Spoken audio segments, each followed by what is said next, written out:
India इस time हम उपस्थित है जिला सहरसा नज़दीक रिफ्यूजी कॉलोनी में। और यहाँ पे ब्लॉक रोड पर हैं, जानने की कोशिश करेंगे किस तरीके से जीएसटी रजिस्ट्रेशन किया जाता है, आईटीआर में किस तरीके से फाइल करी जाती है, प्रोजेक्ट रिपोर्ट कैसे बनता है, ऑडिटिंग कैसे होता है, अकाउंटिंग कैसे होता है, टैक्स, एनजीओ फॉर्म, एक एक करके सर बताने की कोशिश करें ताकि पब्लिक समझ सके और वो सचेत हो सके और अपने अकाउंट के बारे में अवेयर हो सके, कितनी लिमिट होती है टैक्स भरने का, किस तरीके के बिजनेस करते हैं या कैसा क्या करते हैं, आईटीआर भरना चाहिए। जीएसटी से सर चालू करें सर। देखिए, जीएसटी उसी को करना चाहिए जिसका बिजनेस जो है टर्नओवर 1 करोड़ से ज्यादा हो। अभी क्या होता है कि जीएसटी छोटे छोटे बिजनेसमैन भी ले लेते हैं, जिसको बाद में बहुत ज्यादा परेशानी होती है, समय पे फाइलिंग नहीं हो पाता है और फाइन में चला जाता है। मेरा सजेशन यही होगा, जीएसटी उसी का होना चाहिए जिसका बिजनेस अच्छा चल रहा हो, टर्नओवर 1 करोड़ के आसपास हो, तो वो जीएसटी के लिए फाइल करे, अप्लाई करे और उसके रजिस्ट्रेशन के लिए आगे बढ़े। आईटीआर और आईटीडीएस क्या होता है? आईटीडीएस ऐसा सिचुएशन है इसमें कि आपका सैलरी अगर आ रहा है और सैलरी में कुछ ऐसे पार्ट्स होते हैं जिसमें टीडीएस गवर्नमेंट काट लेती है, उस यहाँ पे आईटीआर फाइल किया जाता है। आईटीआर के ही प्रोसेस में टीडीएस भी रिटर्न होता है। तो उसके लिए है जो सैलरी पर्सन है, जो बिजनेस कर रहे हैं, उसका ट्रांजैक्शन बहुत ज्यादा हो जाता है, तो उस समय भी बैंक क्या करती है, कुछ अमाउंट काट लेती है, उसके लिए भी फाइलिंग होता है। दूसरा पोज इसका ये है कि अगर कोई इंश्योरेंस बेचता है, उसमें भी टीडीएस काट के उसको उसका इंसेंटिव मिलता है, उसके रिफंडेबल के लिए भी टीडीएस के लिए फाइल होता है। तो उसके लिए आईटीआर करना होता है, उसके बाद टीडीएस हमारा निकलता है। और आईटीआर मतलब करने क्या फायदा है, क्यों करने चाहिए? आईटीआर एक तो अपने क्या आपका कमाई है गवर्नमेंट को बताने के लिए वो आपको आईटीआर करना चाहिए। अगर आपकी सैलरी मान के चलिए 20,000 से ज्यादा हो तो आईटीआर दिखाना चाहिए, वो नील ही क्यों ना हो। और अगर आप टैक्स गवर्नमेंट को देने के लिए आईटीआर करना चाहिए। टैक्स कोई छिपाता है, ब्लैक मनी उसी में कहलाता है कि ब्लैक मनी है हमारे पास, इसलिए वो इसके कारण आपको आईटीआर करना चाहिए। टैक्स को गवर्नमेंट को दीजिए ताकि वो टैक्स आपके ही समाज में लगता है, आपके ही पूरे देश में लगता है, इसलिए आईटीआर करना चाहिए। आईटीआर मतलब कोई लिमिट होती है, कितना मतलब कमाना चाहिए फिर आईटीआर भरे? देखिए, कमाने के लिए 5 लाख तक वैसे ही गवर्नमेंट जो है इसको एक साल में 5 लाख आपका अगर कमाई होता है तो उसमें नील हो जाता है, मतलब उसमें कोई टैक्स नहीं लगता है। गवर्नमेंट को हम दिखाते हैं कि हम 5 अकाउंट में करंट में, मेरे अनुसार से देखिए, सेविंग अकाउंट में तो आप बिजनेस कीजिए ही मत। सेविंग अकाउंट का मतलब ही होता है कि बचत खाता है ये मेरा।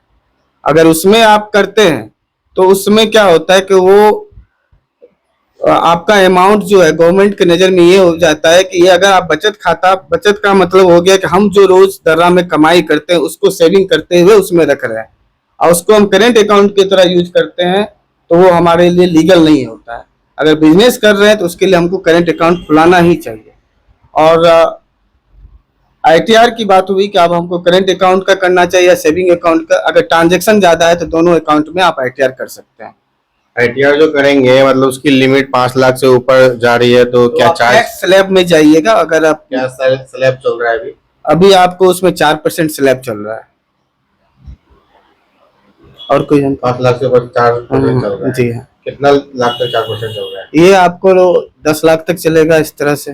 10 लाख से ऊपर गया तो फिर ऑडिट में फाइल जाएगी, बहुत सारा प्रोसीजर है सारा। 30 लाख से ऊपर 30%? हाँ हाँ हाँ। तो आईटीआर मतलब भरना चाहिए। प्रोजेक्ट रिपोर्ट क्या होता है? प्रोजेक्ट रिपोर्ट आप कोई नया स्टार्टअप, अभी गवर्नमेंट के बहुत सारा जो निकला हुआ है, उसके लिए जो कोई स्टार्टअप बिजनेस हम करना चाहते हैं, या मुख्यमंत्री उद्यमी योजना या प्रधानमंत्री सूक्ष्म योजना, उसके बाद है मुख्यमंत्री लघु योजना, पीएफएमई, फूड प्रोसेसिंग योजना, इस सब के लिए अगर बैंक से हम लोन लेने के लिए जाते हैं तो वहाँ एक प्रोजेक्ट रिपोर्ट मांगता है, वो उसके लिए अप्लाई किया जाता है। जिस अमाउंट के लिए वैसा प्रोजेक्ट बनता है। ऑडिटिंग वही हो गया जो इससे पहले आईटीआर में बात किए थे कि अगर आपका ज्यादा ट्रांजैक्शन जा रहा है, 50-60 लाख से ऊपर आपका बिजनेस चल रहा है, तो आप ऑडिटिंग करवाइए ताकि उस अमाउंट में कहाँ से कितना पैसा आया है वो पूरा ऑडिट में दिखाया जाता है। आईटीआर जो भरते हैं इसके क्या क्या फायदे होते हैं आगे लाइफ में? आईटीआर के फायदे हैं, अगर बैंक में कभी लोन के लिए जाते हैं आप, पर्सनल लोन या बिजनेस लोन के लिए, तो वो सबसे पहले एक ही सवाल पूछता है कि आपके पास आईटीआर कितने साल का है। इसलिए आईटीआर भरना चाहिए। अगर आपका वैसा सैलरी है, वैसा बिजनेस है, तो आईटीआर जरूर भरना चाहिए। जैसे 5 लाख से ज्यादा कमाते हैं तो कुछ चार्ज है, जैसे 4% है, तो क्या वो चार्ज लगेगा? और लगेगा तो और आपकी भी फीस उसमें रहेगी? बिल्कुल फीस हमारी रहेगी। हम क्योंकि उसका काम करेंगे तो फीस तो देना ही पड़ेगा। एक सीए का तो यही काम है। तो कितना लगभग मतलब आपका चार्ज रहता है आप लोग का? डिपेंड करता है कि उसका किस तरह सा बिजनेस है। हम एक चार्ज पे लिमिट नहीं बता सकते हैं। मान के चलिए एक सिंपल आईटीआर है तो उसका मैं 600 रुपया फी कर देता हूँ। एनजीओ रजिस्ट्रेशन जो होता है उसमें किस तरह की हेल्प करता है? एनजीओ रजिस्ट्रेशन में अगर कोई नया नॉन गवर्नमेंट ऑर्गेनाइज जिसको कहा जाता है, अगर कोई नया एनजीओ स्टार्ट करना चाहता है, उसके रजिस्ट्रेशन के लिए जो भी प्रोसीजर है वो मैं सारा करके देता हूँ। और वो तो अब एनजीओ वाला कैसे काम लेता है गवर्नमेंट से, उस पर डिपेंड करता है। तो देख पा रहे थे, ये थे हमारे साथ सर। क्या नाम है आपका? अभिषेक कुमार। अभिषेक कुमार, जिनका एड्रेस कैरा ब्लॉक रोड नियर जीविका ऑफिस में है। आप लोग भी 5 लाख से ज्यादा रुपए कमाते हैं तो आईटीआर जरूर बढ़े।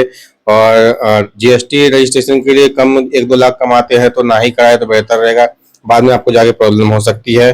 टीडीएस वगैरह भी करता है तो आईटीआर वगैरह एक बार जरूर करवा लिया, आपकी लाइफ में बहुत जरूरी होगा। लोन वगैरह मिलने में आपको आसानी होगा। जिला सहरसा से रंजन जायसवाल की रिपोर्ट।